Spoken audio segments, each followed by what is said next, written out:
Rich and wealthy, जब भी हम ये बात करते हैं तो हमारे दिमाग में कुछ छवियां आती हैं। कुछ लोग अडानीज के बारे में सोचते हैं, कुछ लोग अंबानीज के बारे में सोचते हैं, टाटास, बिरलास, बिल गेट्स, इन सारे लोगों के बारे में सोचते हैं। लेकिन कैसा रहेगा अगर मैं कहूं कि एक ऐसी फैमिली है जिनके पास इन सभी को मिला दो उससे ज्यादा उनकी काबिलियत और नेटवर्थ है। एट प्रेजेंट माना जाता है वो पूरी फैमिली एकमात्र फैमिली है जो 3 से 4 ट्रिलियन डॉलर की नेटवर्थ ऑफिशियली रखती है। याद रखिए मैं ऑन पेपर बात कर रहा हूं, लेकिन ऐसा भी माना जाता है कि हर साल ये लोग 400 बिलियन डॉलर से ज्यादा वेल्थ बनाते हैं।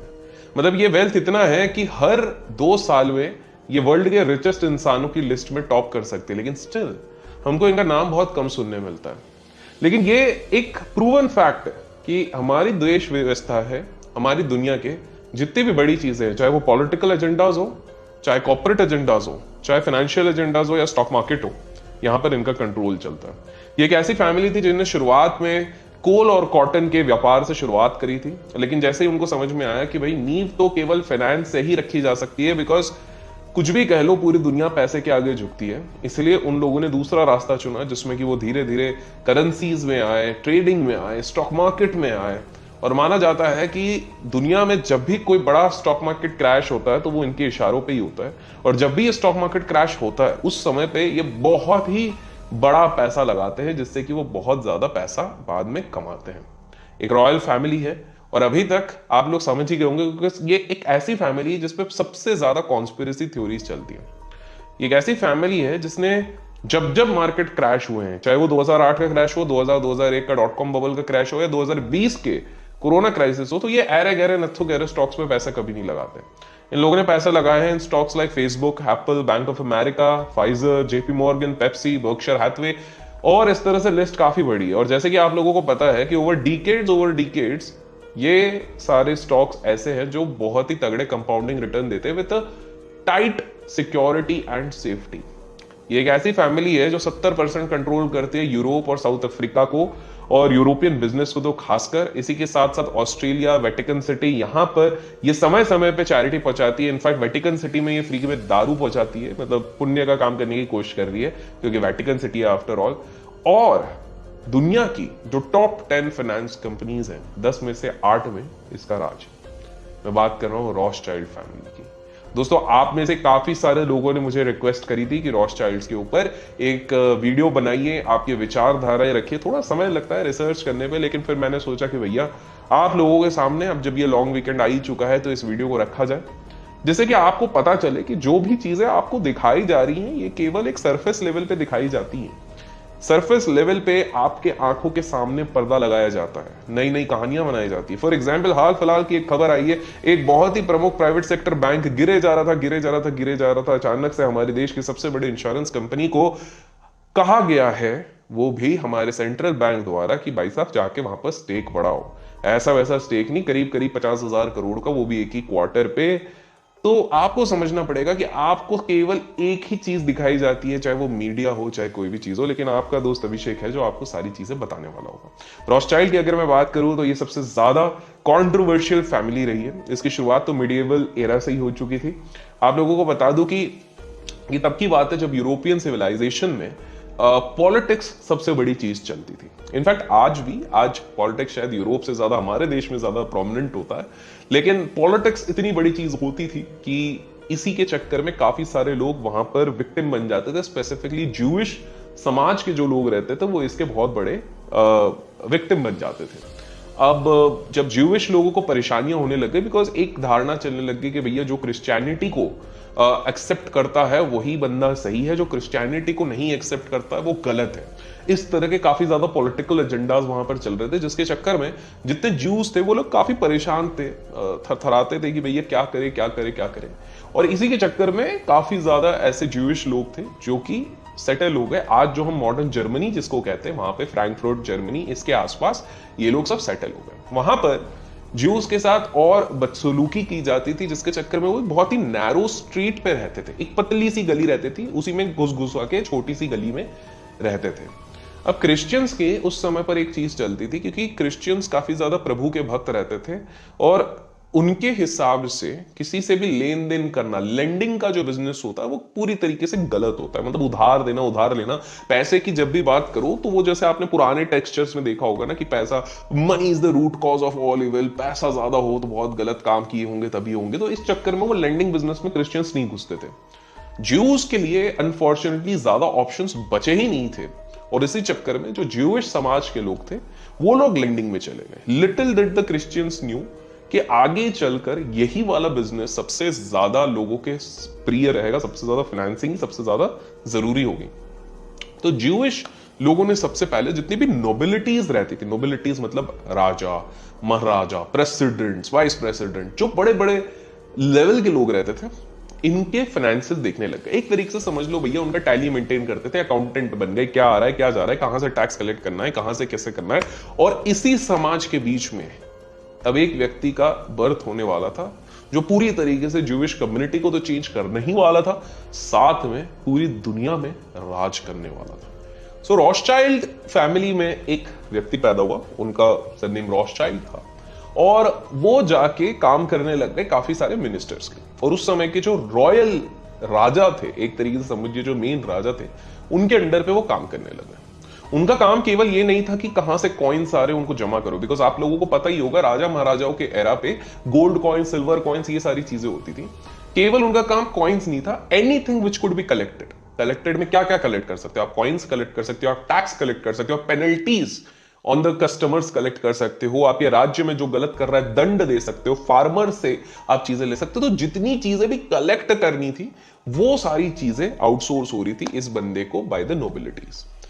अब ये व्यक्ति बड़े समझदार थे, ये इनको पता था कि भैया ये राजा महाराजाओं वाली जो चीज है इसका कोई स्टेबिलिटी नहीं है, काफी वॉलेटाइल चीज है ये, बिकॉज कब कौन किस पे अटैक कर दे हम लोगों को तो नहीं पता। और इसी चक्कर में ये धीरे धीरे धीरे धीरे अपना साम्राज्य भी बना रहे थे। साम्राज्य इन द सेंस अपनी सेविंग्स कर रहे थे, अपने फाइनेंसेस अलग रख रहे थे, और काफी अच्छे तरीके से तैयारी कर रहे थे।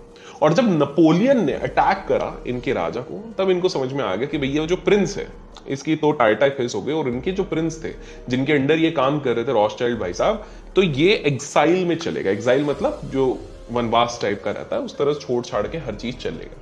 अब ये व्यक्ति बोले हम क्या करें, तो इन्होंने अपनी पूरी तैयारी कर ली थी, सारा पैसा समेटा और लंदन की तरफ निकल गए। तो पहली चीज है, ऐसा नहीं था कि ये बंदा स्मार्ट नहीं था, रॉथशाइल्ड जिसने शुरुआत करी थी, इनके पास पैसा तो बढ़िया था। अब इधर आके इन्होंने क्या शुरू करा, इन्होंने आके शुरू किया लोन देने का धंधा। और लोन ये ऐसे वैसे को नहीं देते थे। आज हम जिस चीज को B2B बोलते हैं, बिजनेस टू बिजनेस, मतलब बड़े बड़े क्लाइंट जो 100 करोड़ 200 करोड़ 500 करोड़ इस तरह के क्लाइंट्स होते हैं, उस तरह के क्लाइंट्स को ये पैसे देने लग गए। लंदन में जाने के बाद इन्होंने लोन्स देने शुरू करे बड़े बड़े एम्परर्स को, ये एक तरीके से बैंक बन गए, बड़े बड़े गवर्नर्स को। और इस हिसाब से इनकी फैमिली धीरे धीरे धीरे करके ग्रो करने लग गई। जो प्रमुख थे अपनी फैमिली के, अब इनके साथ एक बड़ी इंटरेस्टिंग चीज हुई। इन्होंने सोचा कि यार अब मैं रिच इंसान तो बन गया हूं, इनफैक्ट उस समय के वो रिचेस्ट इंसान बन चुके थे ये सारा काम करके। लेकिन उन्हें बोला कि यार सिर्फ रिच बन के नहीं रहना, मेरे को लेगेसी छोड़ के जाना है। लेगेसी वो होता है कि भैया आपको आने वाली 100 पुश्तियां याद करें और वो चीज स्टेबलाइज्ड है। और इसीलिए उन्होंने नए नए बिजनेसेस में एंटर करना शुरू किया। उन्होंने सबसे पहले एंटर करना शुरू किया, आज हम जिसको फॉरेक्स मार्केट कहते हैं, वही करेंसी मार्केट में।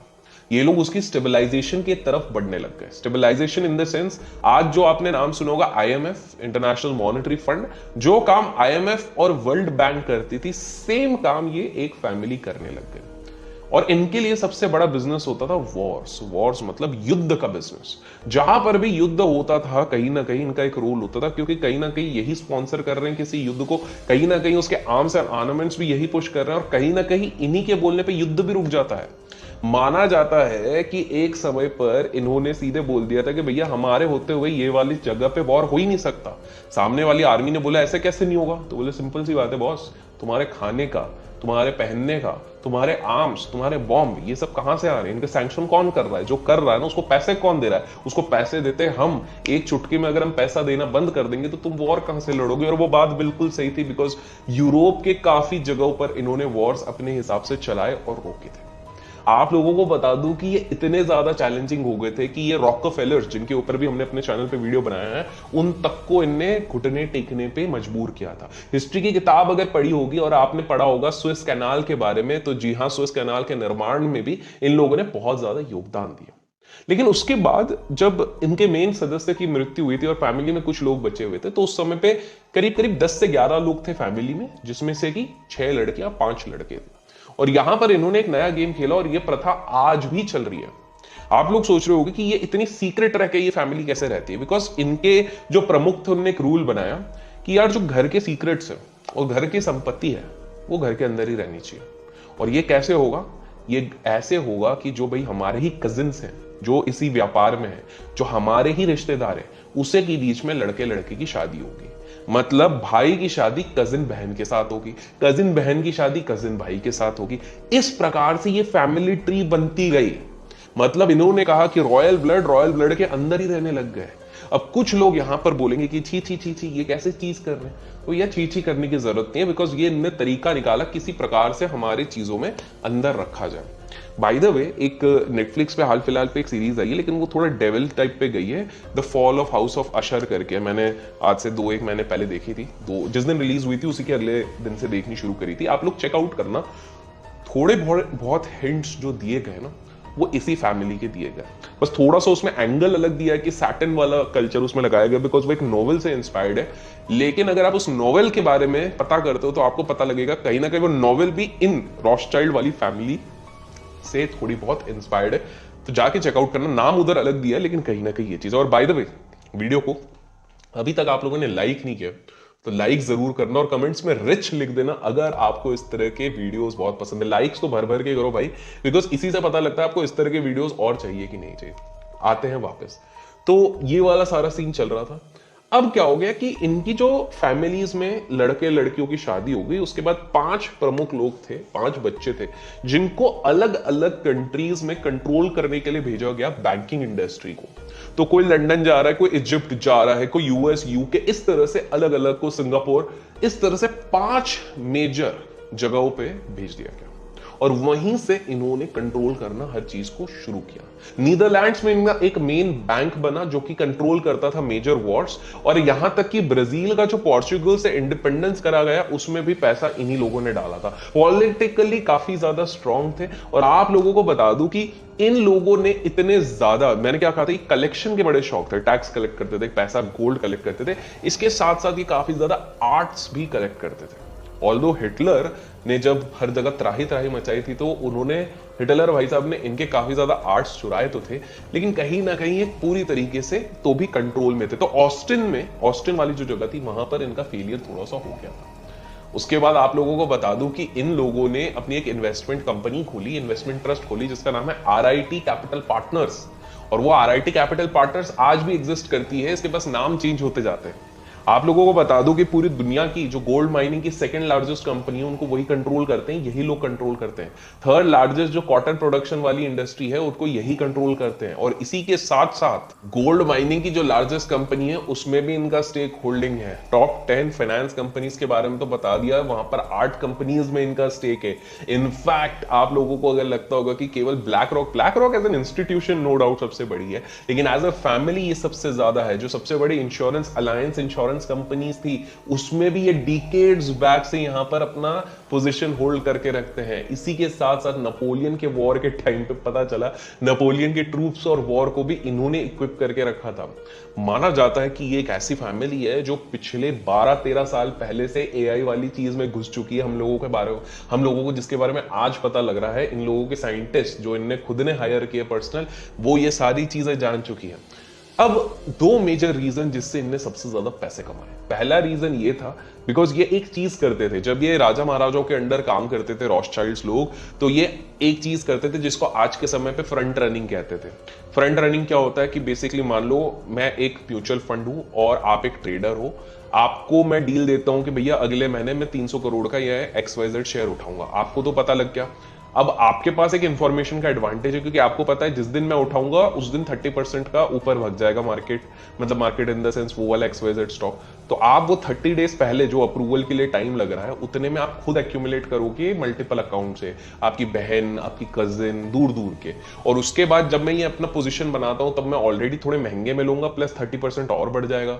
तो 30% प्लस एक महीने में 10% आप ही लोगों ने खरीद के बढ़ा दिए, तो आपको 40% का एप्रिसिएशन इंफॉर्मेशन मिल जाएगा बिना कुछ किए, बिना कुछ एनालिसिस किए। सेम चीज ये लोग गोल्ड कॉइन और मनी में करते थे। जब भी इनको पता लगता था कि एक राजा यहां पर कोई चीज करने वाला है, कोई नया इनिशिएटिव चालू करने वाला है, ये लोग वो वाली चीज करते थे। इसके साथ साथ तो पहली चीज तो हो गया इलीगल तरीके से फ्रंट रनिंग हो गया। दूसरी चीज जो उन्होंने फैमिली ट्री अपने अंदर ही रखी, तो जिसके चक्कर में कोई बाहर का ब्लड नहीं मिला, तो दहेज वाली चीज नहीं हुई होगी इनके साथ, ना ही कोई बहुत ही बड़ी सीक्रेट बाहर गई। इन्होंने अपने आप को ये टाई अप करके रखा। और तीसरी जो मतलब इससे मतलब ये बहुत ही ज्यादा फैमिली ओरिएंटेड है। इनकी फैमिली की चीजें आपको बाहर भी नहीं दिखेगी, गिनती की एक आध वीडियोस दिख जाएंगी।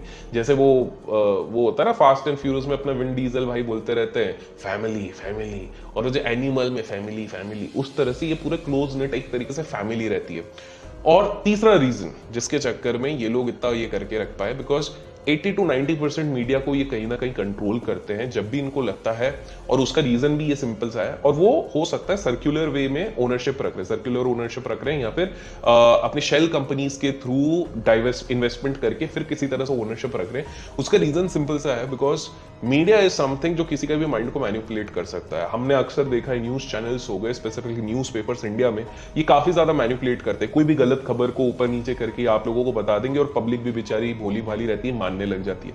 तो ये मीडिया का काम रहता है। तो कहीं ना कहीं ये जानते हैं कि किस प्रकार से इनके रेपुटेशनल डैमेज हो सकता है, किस प्रकार से अगर ये पब्लिक के सामने आ जाए बहुत बड़ा डैमेज हो सकता है, और इसीलिए इस चीज को हिडन करके रखते हैं। तो गाइज ये है Rothschild families, the most richest family on the earth. आप और किस चीज को कवर करवाना चाहते हो मुझसे कमेंट्स में जरूर बताएगा। वीडियो पसंद आए लाइक शेयर करना ना भूले। Till then keep learning, keep growing, keep investing, keep trading.